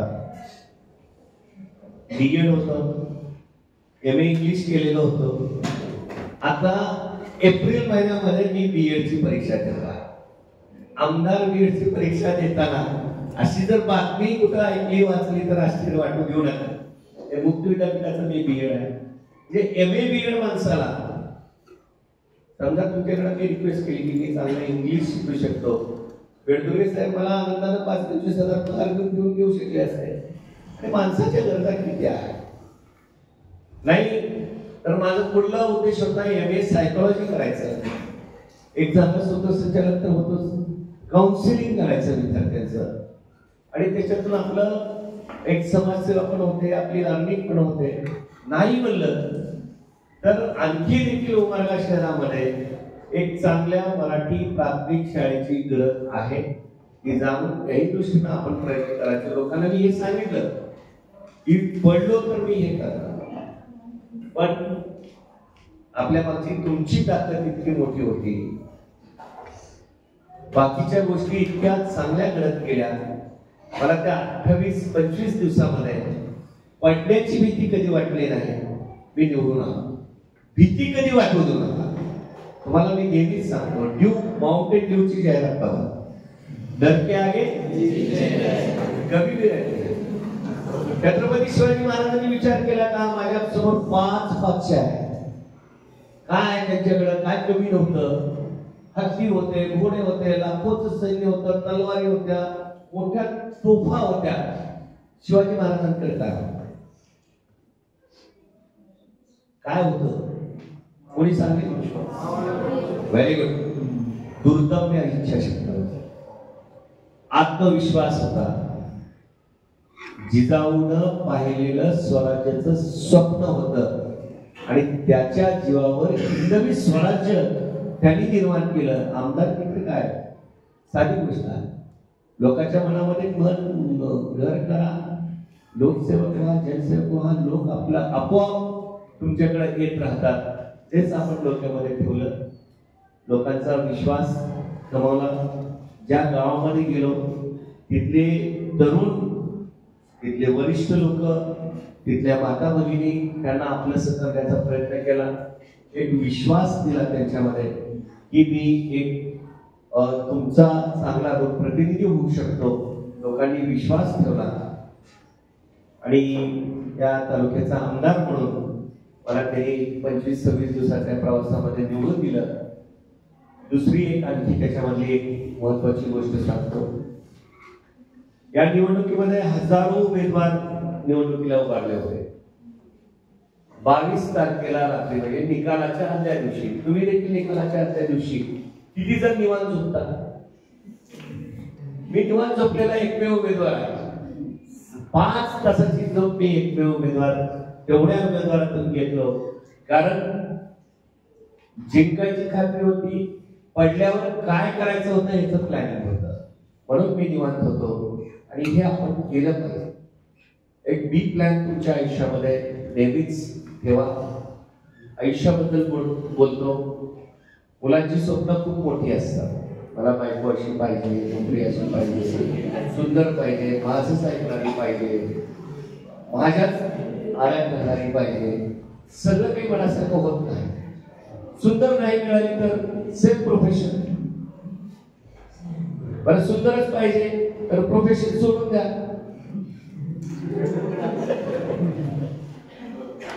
नोकरीत असणाऱ्या जोड्या सुखी आहेत असं आहे का? नोकरीत असणारा पुरुष आणि घर चांगलं चालवणारी बायको जर झाली तर तुमचं आयुष्य सुखकर होतं. तसंच मुलींच्या बाबतीमध्ये ऍडजस्टमेंट. सगळ्यांनाच राजकुमार मिळत नाही किंवा सगळ्यांनाच राजकुमारी मिळत नाही. लाईफ ऍडजस्टमेंट आहे. ते जर तुम्ही मनापासून समजून घेतला, जगामध्ये अनेक त्याला विरजोड म्हणतो बघा आपण, तशा जोड्या आहेत पण आयुष्य खूप सुंदर जगतात. त्यांच्याकडे बघितल्यानंतर वाटतं की अरे हे असं कसं होऊ शकतं, पण होतं. त्याला लाईफ ऍडजस्टमेंट म्हणतात. ते जर तुम्ही करत गेला तर नक्की जीवनामध्ये यशस्वी होता. आणि ते होण्यासाठी एक पॉझिटिव्हिटी तुमच्या मनामध्ये ठेवा. बी प्लॅन तयार ठेवा. कधी पण तुमच्या मनासारखं होतं असं नाही. माझ्या आयुष्यामध्ये खूप मोठ्या निगेटिव्ह गोष्टी घडत गेल्या पण मी त्याला पॉझिटिव्हली घेत गेलो. मला असं कधीच वाटलं नाही की माझं घर स्लॅबचं असतं. मी माझ्यापेक्षा कमी गरीब असणाऱ्या लोकांकडे पाहिजे की अरे तो झोपडीत राहतो. माझं घर कधीतरी स्लॅबचं होईल, पण त्याचं माझ्यासारखं तर कमीत कमी व्हावं हा विचार डोक्यामध्ये जर ठेवला तर तुम्हाला दुःख पण होतं. या सगळ्या गोष्टीचा परिपाक म्हणजे आपण जनतेमध्ये गेलो, त्यांना आपलंसं करण्याचा प्रयत्न केला आणि लोकांनी आपल्याला स्वीकारलं आणि विजय पण एकतर्फी नव्हताच आहे. अगदी सुपर ओव्हर पर्यंत मॅच जावी असा विजय होता. शेवटच्या 3 राऊंड मधला जो बॉलिंग बॅटिंगचा म्हणजे परफॉर्मन्स असतो त्याच्यावर विजय महत्वाचा होता आणि आपण शेवटच्या फेरीपर्यंत चांगल्या पद्धतीने टिकलो आणि आपला विजय तुमच्या समोर आहे.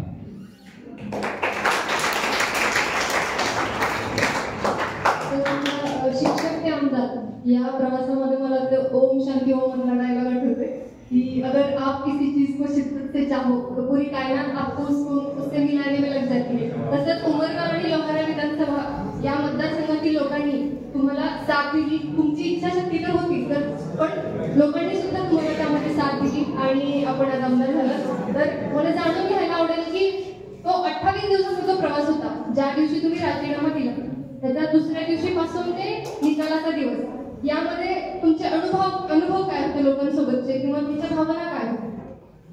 कुटुंबापासून सुरुवात करतो. कुटुंबातील व्यक्ती तुमच्या आयुष्यामध्ये तुमच्या सोबत पाहिजे. बरं, कुटुंबातला एकही घटक अगदी तुमची लहान असताना मुलगी जरी म्हटली की पप्पा हे चांगलं नाही, आमच्यापासून आम्हाला ते बरं वाटत नाही, तर त्याचा कुठेतरी विचार करा. त्याच्यानंतर तुमचे आई वडील पण तुमच्या सोबत पाहिजे. एकत्रित कुटुंबामध्ये तुमचे भाऊ बहिणी सोबत पाहिजे. मलाही लहान भाऊ तोही शिक्षक आहे. निवडणुकीचं वातावरण होतं, ठरत होतं, आपलं नाव पुढं होतं. मी त्याला एकदा म्हटलं की बाबा मला निवडणूक लढवायची आहे. म्हणलं लढ. पहिल्याच शब्दावर काहीच किंतु परंतु नाही. आणि म्हणजे राजीनामा देऊन लढायचा, पुढं पगार मिळणार नाही पडलो तर. मी 1% पडलो तर म्हणतो बरं कधी पण, कारण तुमच्यामध्ये पॉझिटिव्हिटी 99.99% पाहिजे. तेव्हा त्यांनी दिलेलं उत्तर चांगलं होतं. त्यांनी म्हटलं की बाबा मी नोकरीला आहे, आम्ही कुटुंबामध्ये दोघं नोकरीला आहोत आणि तू पण काहीतरी पुढं करणार आहेस. मी जबाबदारी घेतो आणि तू समाजाची जबाबदारी घे. प्रत्येकाला असं कुटुंब मिळावं, प्रत्येकाला असं कुटुंब आपलंसं करावं, तर तुम्ही कुठेही यशस्वी होता. हा पहिला. आईचं देवघुळे पण त्याच्यात आणि महत्वाचा अनुभव. आजही तिनं दिलेलं आईच्या पायाखालचं कुंकू जे म्हणतो आपण, श्रद्धेनं दिलेलं असतं. त्याच्यानं काय होतंय काय होत नाही याचा विचार करायचाच नाही कधी. ती दर दिवशी बाहेर जाताना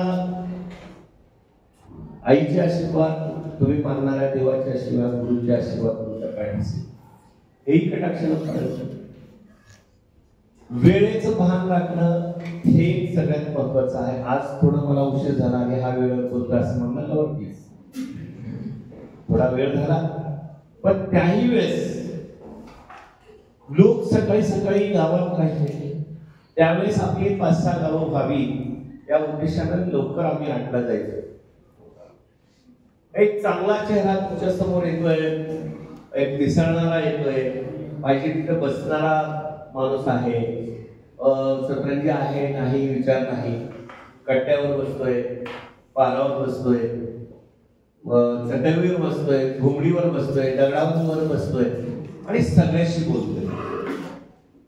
आणि ते लोकांचा मिळणारा जो प्रतिसाद होता इतका उत्साही होता, मला तेवढ्या दिवसांनी कधीच वाटलं नाही की मी पडतो. आणि ती ऊर्जा. खेड्यापाड्यांमध्ये अनेक प्रश्न आहेत. कोणाचा घरचा प्रश्न आहे, कौटुंबिक, कोणाचा रस्त्याचा प्रश्न आहे, एखाद्या गावामध्ये पाण्याचा प्रश्न आहे, एखाद्या गावामध्ये विजेचा प्रश्न आहे.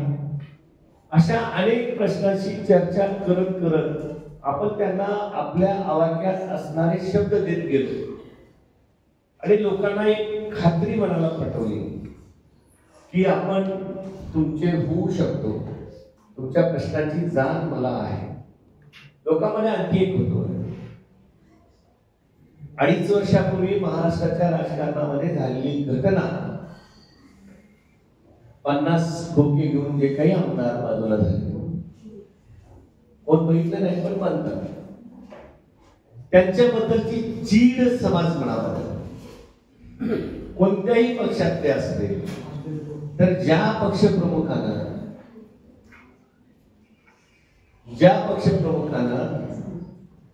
पोटच्या लेकरासारखं शिवसैनिकाला जपलं,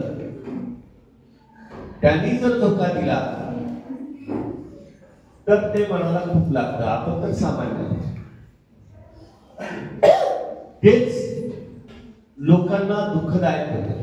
उद्धव साहेबांवर झालेला अन्याय, आणि आपण लोकांना शब्द दिला होता की एकदा बांधलेलं शिवबंधन ते मरेपर्यंत आपल्यामध्ये कायम राहील. हे लोकांना भावलं आणि एक त्यांच्यात असणारा सामान्य शिवसैनिक ते माझ्यात शोधू लागले आणि माझ्यावर त्यांनी विश्वास ठेवला आणि इतक्या मोठ्या मतदानानं मला निवडून दिलं. मोठ्या मतदानानं यासाठी म्हणतोय, रेकॉर्ड तुम्ही तपासा, उमरगा लोहारा मतदारसंघामध्ये आजपर्यंत सर्वाधिक मतदान 96,200 झालेला मी पहिला उमेदवार आहे.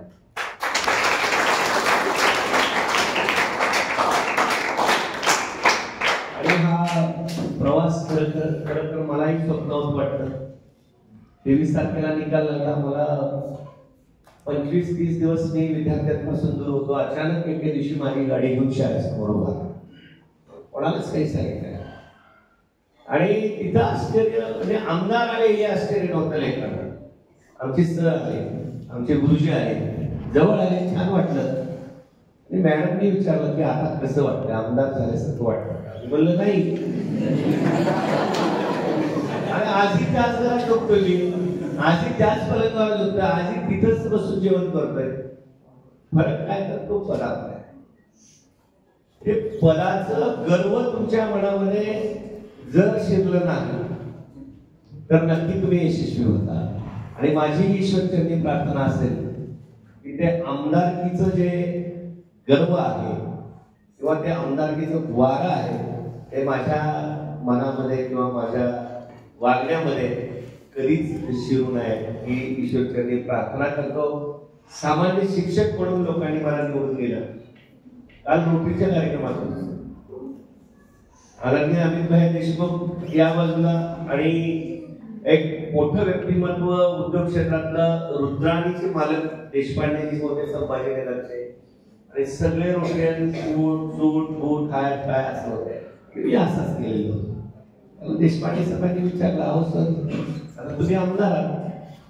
मी म्हणलं मला कोटातला आमदार, कोटातला माणूस बघून लोकांनी निवडून दिलं नाही, तसं सामान्य आहे ते बघून निवडून दिलेलं आहे. आता जर मी अशी काही आगळी केली 2 महिन्यातच गुरुजी बदलले असं होऊ नये. त्याच्या वेळेस प्रोटोकॉलचे काही कार्यक्रम असतील त्यावेळेस त्यानुसार राहावं लागतं. पण लोकांच्या मनामध्ये तुमची जी एक प्रतिमा तयार झालेली असते ती प्रतिमा कायम ठेवून आपण जर जगलं राहिलं तर नक्की एक आनंद त्याच्यामध्ये वेगळा असतो असं मला वाटतं. आपण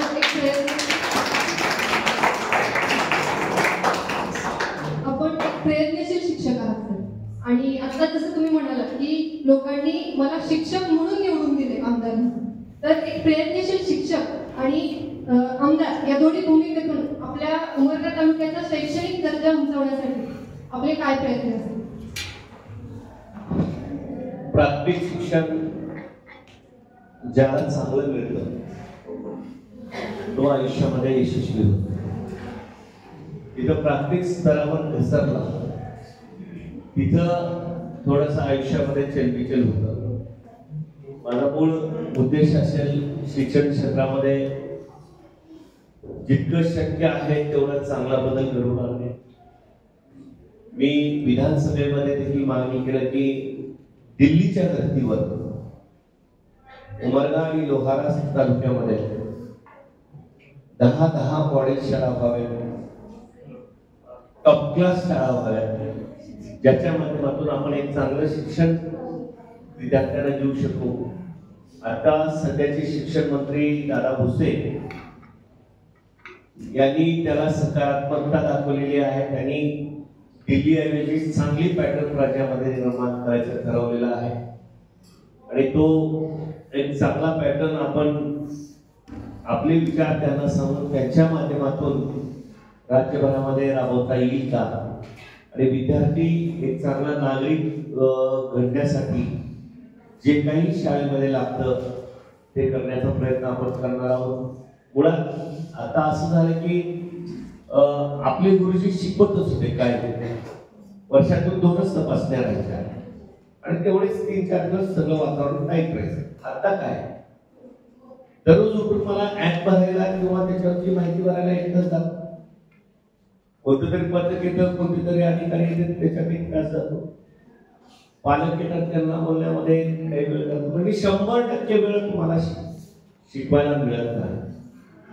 त्याच्याकरता आपला एक प्रयत्न असेल की शिक्षकांना जास्तीत जास्त वेळ शिकवण्यासाठी कसा देता येईल तो वरच्या स्तरावर आणि त्यासाठी काही प्रयोग करता येतील का, त्यासाठी काही योजना आणता येतील का, त्यासाठी कुठलं पॅटर्न राबवता येते का, यासाठी आपण प्रयत्न करून या क्षेत्रामध्ये एक शिक्षक म्हणून आपली छाप सोडण्याचा मी नक्की प्रयत्न करतो.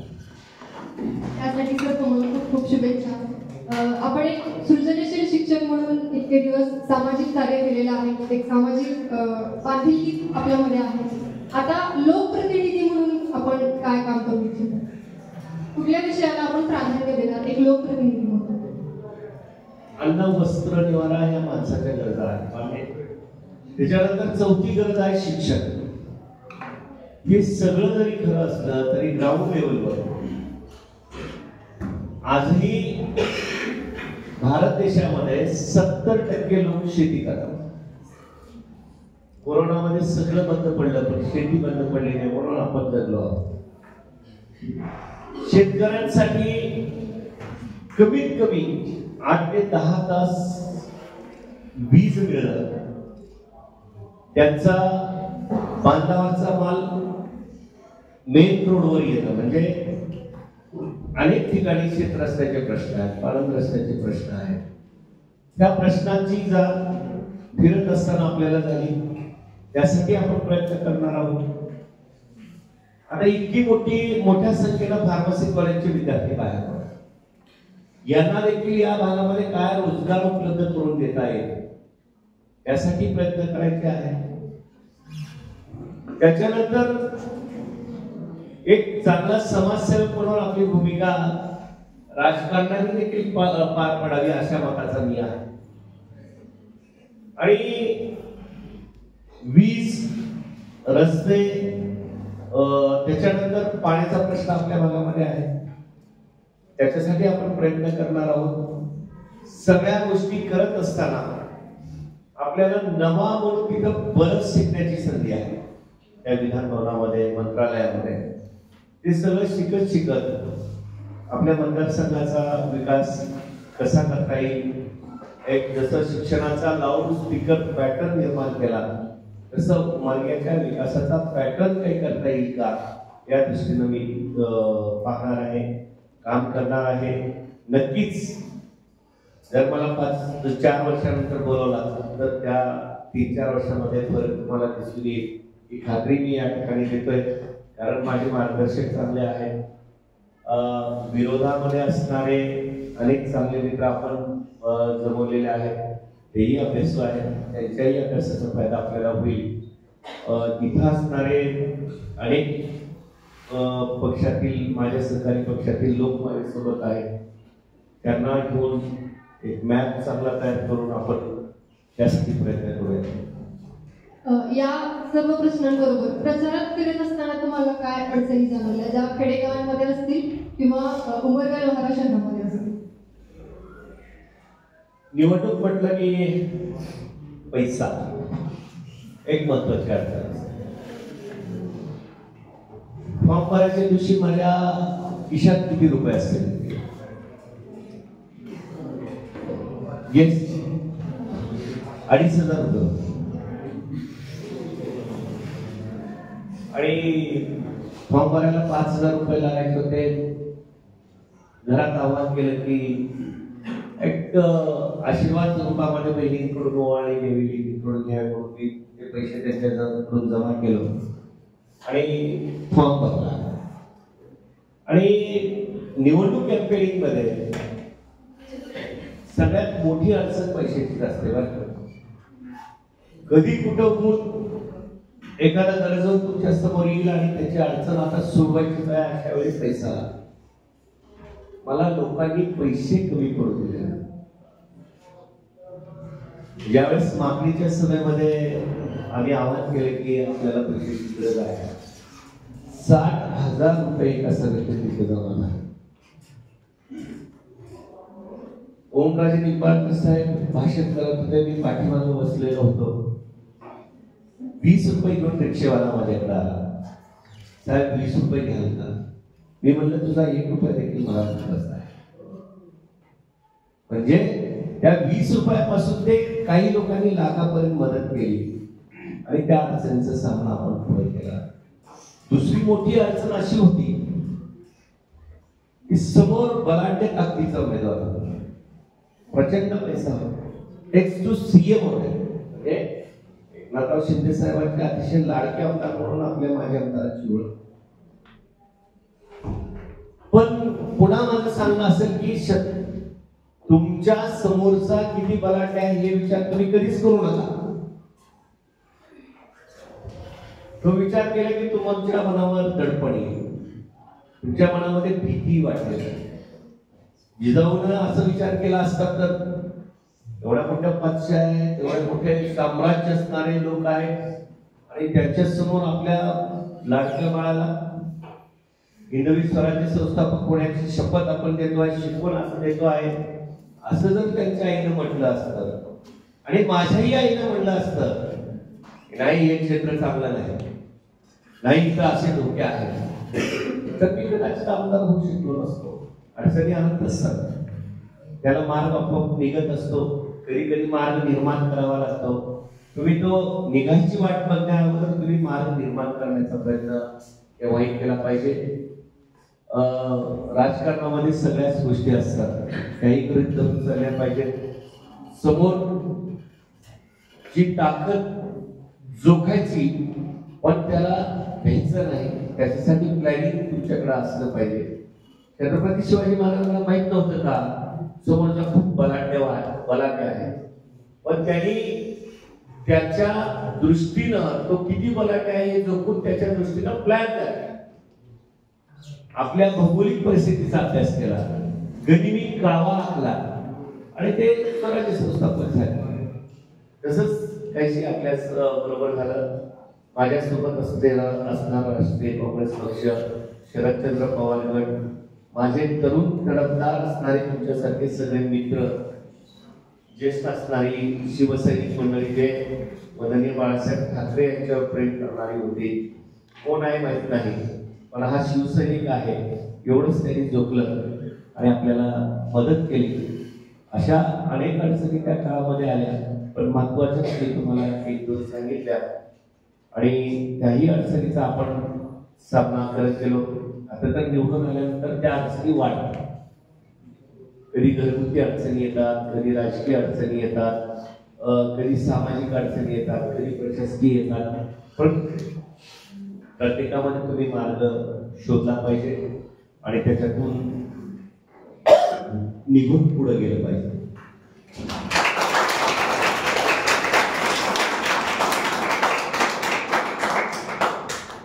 आपला प्रवास खूपच प्रेरणादायी आहे असं म्हणेल मी. माझा शेवटचा प्रश्न हा आहे की मुलांनी स्वतः काहीतरी करण्यासाठी कुठली कौशल्य आत्मसात केली पाहिजे?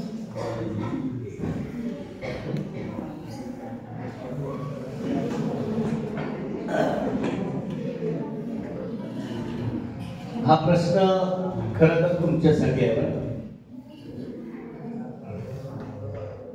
कौशल्य कुठली आत्मसात केली पाहिजे. तुम्ही चांगला मित्र बनण्याचा एक कौशल्य आत्मसात करा. काही गोष्टी अशा असतात की ते आई वडिलांनाही माहित नसतात, पण तुमच्या मित्राला आणि मैत्रिणीला बरोबर माहित असतात. बरोबर आहे का नाही? कारण मित्र आयुष्यामध्ये तुम्हाला संकट काळामध्ये मदत करतात, कसल्याही संकटातून तुम्हाला काढतात. अगदी ते तुमच्या अभ्यासातलं असेल, तुमच्या सामाजिक जीवनातलं असेल. एक यशस्वी होण्यासाठी तुम्ही चांगले मित्र स्वतः बना, चांगले मित्र जमवा आणि त्याच्यानंतर तुमच्या डोळ्यासमोर चांगल्यांची आदर्श आहे. ओसामा बिन लादेन खूप टॅलेंटेड होता. तो स्वतः इंजिनियर होता, पण त्याच्या हुशारीचा वापर त्यानं जगाचा विध्वंस करण्यासाठी केला. मग त्याला आपण आदर्श मानणार का? अर्धा दिवस शाळेत गेलेले अण्णाभाऊ साठे लोकनायक होता. फकीरासारखी अजरामर कादंबरी ते लिहितात. लोक शाहीर होतात, त्यांच्या शाहिरीच्या माध्यमातून समाज प्रबोधन करतात.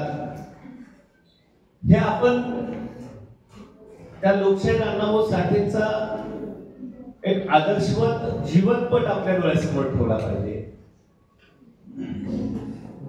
ज्या ज्या ज्योतिर्लिंगाजवळ तुम्ही गेला, ज्या ज्या जगप्रसिद्ध मंदिरात गेला, तिथं अहिल्याबाई होळकरांचं एक स्मृतीस्थळ, मूर्ती किंवा त्यांची कोनशिला आहेच आहे. जेव्हा माहेश्वर त्यांच्या संस्थानाला मी भेट दिली तेव्हा त्यांची यादी पाहिली, 2-4 भिंती भरून गेलेल्या आहेत. आजही छत्रपती शिवरायांच्या नंतर ज्या ज्या प्रार्थना स्थळाचं रक्षण अतिशय खंबीरतेनं केलं, जी जी प्रार्थना स्थळं आता सगळ्यात चांगली दिसत आहे, त्याचं मेन कारण म्हणजे अहिल्याबाई होळकरांनी त्यांचं केलेलं संरक्षण. आणि त्यांच्या आयुष्यामध्ये आलेल्या ज्या अडचणी आहेत त्यांना सामना करत करत त्यांनी एक आदर्श व्यक्तिमत्व आपल्या डोळ्यासमोर उभं केलं. तेही आपण लक्षात घेतलं पाहिजे. आपण आदर्शाची पूजा केली पाहिजे. आपली आई आपला आदर्श असू शकते. मित्रांनो, एक महत्वाची गोष्ट, माझ्या आईला किंवा माझ्या वडिलाला माझ्यापेक्षा कमी समजतं हे कधीच मनात आणलं नाही.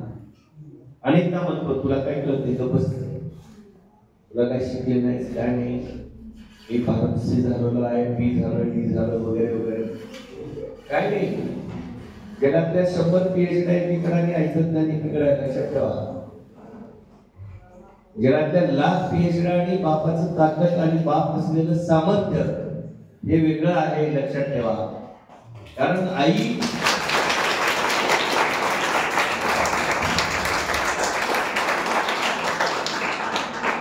घरचं घरपण आणि मांगल्य जपणारी असते आणि बाप त्या मांगल्याला ताकद देणारा असतो. तो शिकलेला असो अथवा नसो, बाप नसलेले खूप बोलतच असते. हे जर आपण आयुष्यामध्ये लक्षात ठेवलं, आदर्श त्यांना मानलं, कारण एक जगात सर्वात महत्वाची व्यक्ती आई आहे बघा साहेब. आईला जगापेक्षा आधी जाणीव होते की आपण आई होणार आहोत. ज्या व्यक्तीजवळ 9 महिने 10 दिवस जास्त काळ जगतो आपण, ती म्हणजे आई. त्याला सगळं समजतं. कोणत्याही मुलीला किंवा मुलाला असं समजू नये की माझ्या आईला काही कळत नाही. त्याला सगळं समजतं. अगदी तुम्ही जास्त वेळ आरशे समोर उभारलं तरी समजतं.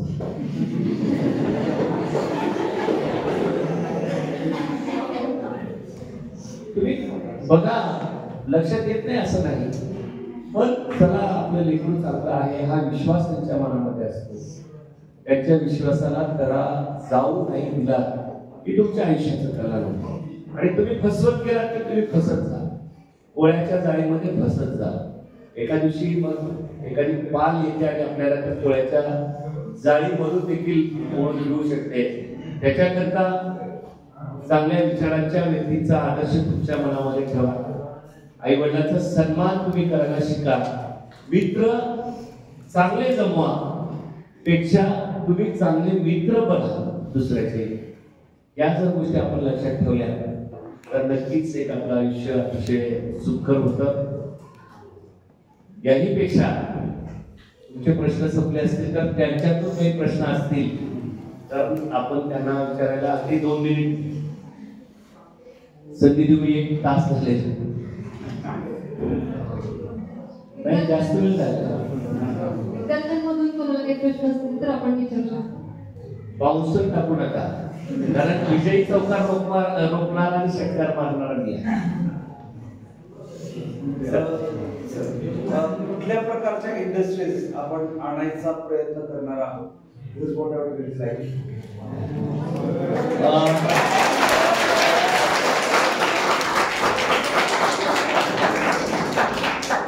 लोकप्रिय प्रश्नाला जास्त आहे. MIDC उद्योग समूह MIDC क्षेत्रामध्ये अनेक कारखाने आले आणि गेले. इथं बेसिक नीड्स आहेत सर. इथं त्यांना पूर्ण वेळ वीज पाहिजे, पाणी पाहिजे, रस्ते पाहिजे. त्याच्यासाठी आपला प्रयत्न असेल. दुसरी गोष्ट, ज्या वेळेस आपण राज्यामध्ये चांगले मित्र म्हणून फिरतो. आता काल रुद्राणी उद्योग समूहाचे देशपांडेजी भेटले, त्यांच्यासोबत अनेक मित्र भेटले. त्यांना आपण अशी रिक्वेस्ट करूया, आमच्या या भागामध्ये एखादा तुमचा कारखाना तिथं आला तर माझ्या 500 विद्यार्थ्यांना 500 मुलांना तिथे काम लागेल. एक सावरकर नावाचा सास्तूर मधला युवा उद्योजक आहे. ते द्राक्षे एक्सपोर्ट करण्याचं काम त्या नाशिक मधून करतात. त्याचे द्राक्षाचे बाय प्रॉडक्ट ते तयार करतात. आपल्याही भागामध्ये त्याला स्कोप असेल तर तिथे ते काढण्याची रिक्वेस्ट आपण करणार आहोत. प्रशासकीय स्तरावर त्यांना मदत करणार आहोत. संधी अनेक आहेत सर. त्याच्यातल्या चांगल्या संधी आपल्यासाठी आणता येतील का याचा मी प्रयत्न नक्की करणार. आणखी तुम्ही आता सांगितल्याप्रमाणे हे व्यवसायाला भावसारे फक्त 7 ते 8 वर्ष केले तरी पण त्याचा सर्वांगीण विकास झाला. आजच्या काळातील वर्गातील विद्यार्थ्यांची वाढती अनुपस्थिती पाहता विद्यार्थी वर्गात अनुपस्थित राहून सुद्धा इतर कोणत्या मार्गाचा अवलंब करून स्वतःचा विकास सर्वांगीण विकास साधू शकतो? Good question.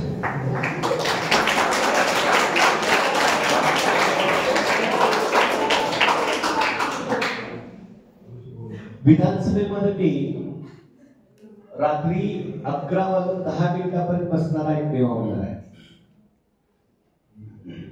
त्याचा परिणाम असा झाला की मला 10:55 तिथं बोलण्याची संधी मिळाली. आणि जे ते माझं बोलणं होतं ते राज्यभर व्हायरल झालं आणि एक चांगला आमदार अभ्यासू आमदार म्हणून आपली ओळख निर्माण झाली. मी जर तिथं अपसेट राहिलो असतो तर संधी ओकली असती. हा आपला एक गैरसमज आहे, गोड गैरसमज आहे की आपण वर्गात अनुपस्थित राहून सगळं काही करू शकतो. शाळा सोडून सगळं करा. म्हणजे शाळा सोडायचं असलं तर चक्क सोडा आणि मग तुमचे उद्योगधंदे तुम्ही वाढवा. तुम्हाला विद्यार्थी म्हणून काय कर्तव्य आहे तर पूर्ण वेळ शिकणं.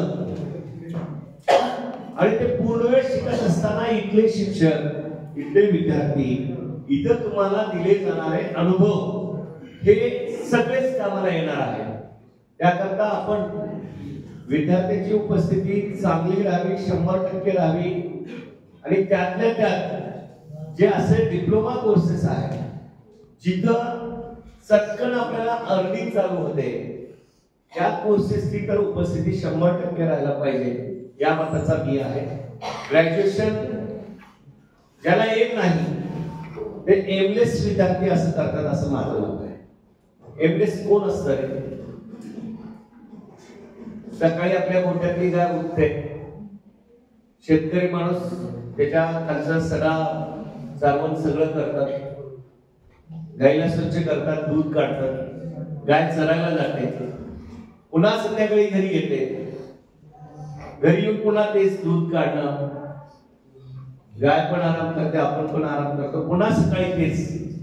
गायला काही एम आहे का? बरं आपल्या घरी कुत्र पाळलेलं असतं, त्याला काही एम आहे का? मोकळच असतं ना.